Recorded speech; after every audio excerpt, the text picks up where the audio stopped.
Hey folks, just wanted to show you quickly how to use this new program that we're going to be using to record music at the gathering. This is different from the system that we'll be using to record teaching. That's through the USB. This is through a program called Tracks Live. Okay, it looks like this. It's a multi-track recorder.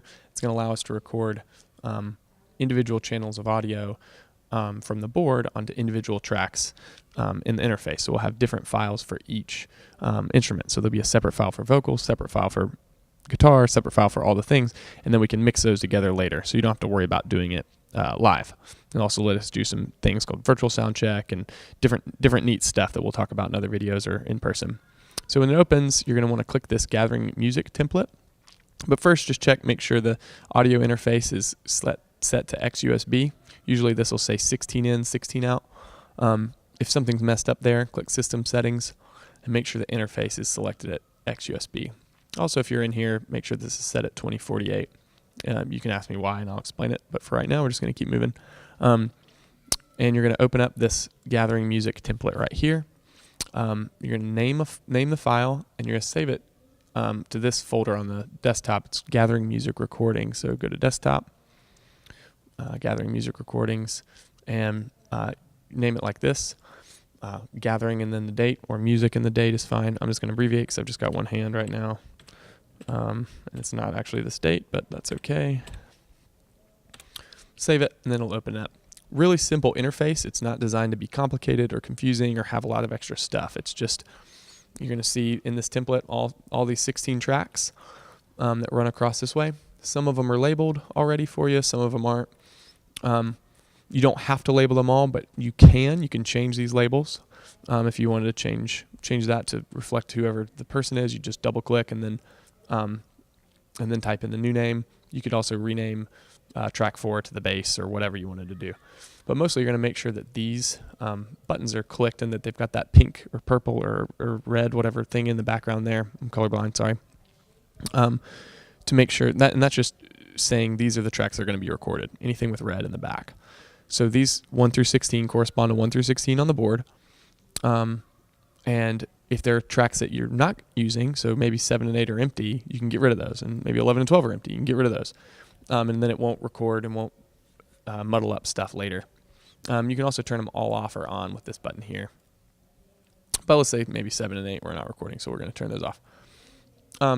Then it's pretty much, you're just going to come up here, click record. You're going to be able to see on this menu here, or this thing here, all the input levels from all the channels. So that can be useful. It's all based on the gains coming out of the board. So it's not based on the fader or the EQ. Any of that stuff won't affect this, just the gains. So if you set up your gains well, like we cover in another video, or if you don't know how, you can ask me. If you set up your gains well, this mix will be fine. And again, we're not going for a final mix here. We're just trying to get good signal in the board so we can mix it later or into the program. So once it's recording, say there's a first set of music. Once you get to the end of the first set of music, you click stop. The trouble here is that the playhead, this guy right here, goes back to the beginning. So if you were to try to record again, it would record over what you just did. And since we need to record the first set, then stop it, then record the second set later, after you push the stop button, you're going to push this right here, push forward.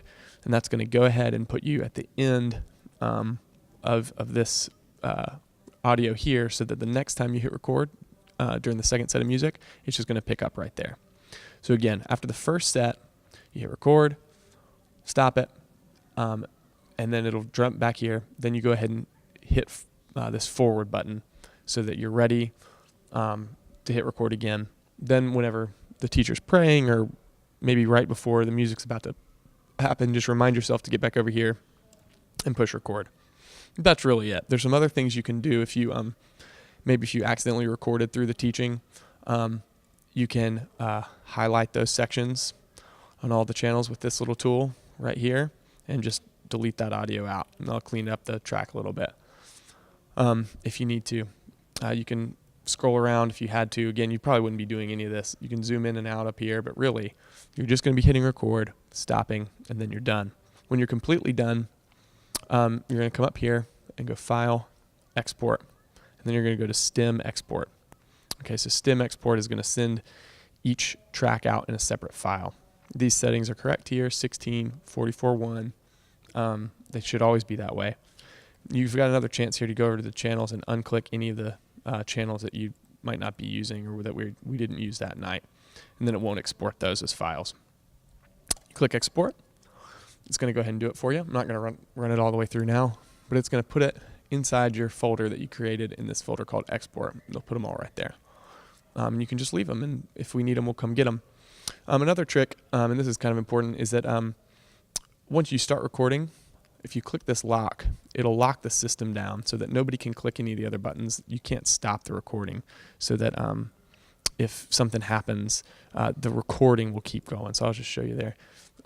When it's locked, even when I'm clicking the stop button, it's not stopping. So you want to lock it down just so nothing crazy happens. And then when you need to stop it, you just click the unlock system button and hit stop again.